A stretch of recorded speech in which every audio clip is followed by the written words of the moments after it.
Hey everyone, Dr. Jeff back in this week. Wow, what a gorgeous week it's been. It's been so toasty. Yeah, man, I even got my golf game in today, and I usually don't play this late in the year, but I couldn't pass up the weather today. Oh no, it's been like plus 20s. Yeah, man. So, anyways, what are we talking about this week? So this week we're actually going to talk about sciatica. So many of you probably heard the term sciatica.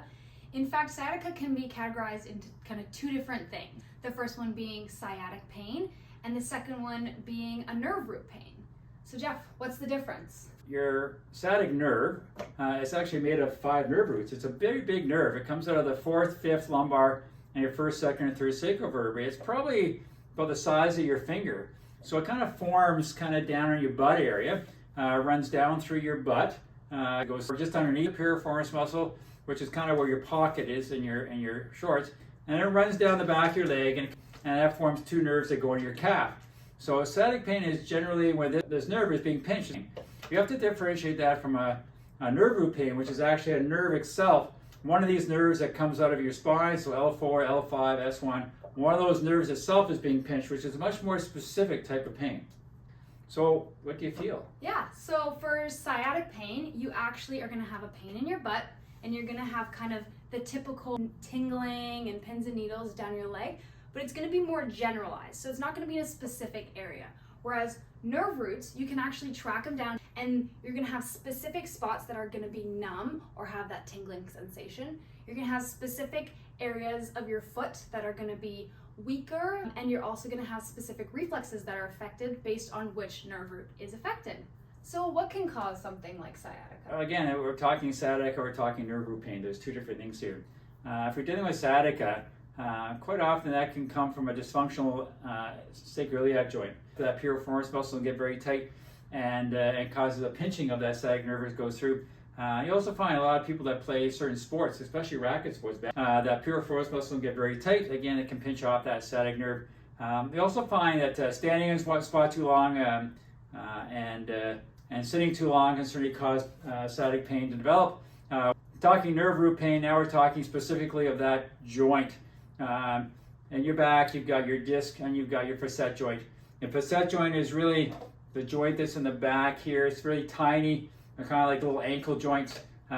If they get arthritic, or you sprain it, or you do something to it, you get lots of swelling, that's when that hole where that nerve comes out can be compromised somehow.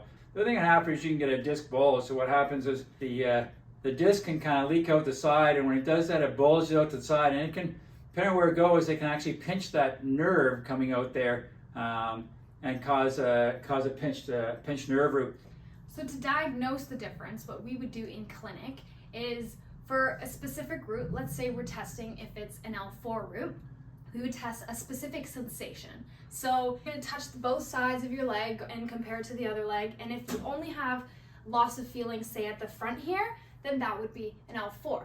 Another thing that we would do is test your reflex. So the L4 is going to affect your patellar tendon reflex. Another thing is muscle weakness. So for the L4, you would have trouble flexing your foot, which we call drop foot. Now for L5 and all the S1, 2, 3s, it would be a different type of test. For sciatica, it's going to be more generalized, like we said, so we can kind of push around in your butt, see if that's making the problem worse, and kind of go from there, what is tested positive and what is not. So Jeff, what can we do here at the clinic to relieve someone from sciatica? If it's sciatica, what we can do is kind of treat the issue. Quite often it will be a weakened pelvic floor, so we deal out with that with exercises. If it's an SI dysfunction, we'll adjust your SI joint. Dr. Morella can do some dry needling. Massage also helps working on that gluteal and that piriformis muscle, trying to release that sciatic nerve that's trapped in it. If it's a nerve root type of pain, then we have to kind of do a little more investigating. This may involve maybe getting possibly MRI, X-rays, things like that, to try and just confirm that it's a nerve root issue. If it is a nerve root issue, if it's coming from a facet irritation or a sprain, again, chiropractic, laser, things like that's going to happen with that. If it's arthritis, again, we deal with diet. We can also do that, some adjusting on that, some things we can do with that. If it's coming from a disc, that's where it becomes a little more problematic. Here at the office, we do something called decompression, which is designed specifically to help help regenerate a possible disc bulge or disc degeneration. That's a kind of a topic for another day. But there are things we can do to try and get rid of that nerve root pain. Yeah, so if you feel like you might be having sciatica, come on in and we can figure out which one it might be and how to treat it. Now, I think that's all we have for today. Yep. Feel free to like this video and comment something down below that you might want to see next. And here at Goldsworthy Wellness, we've got your back.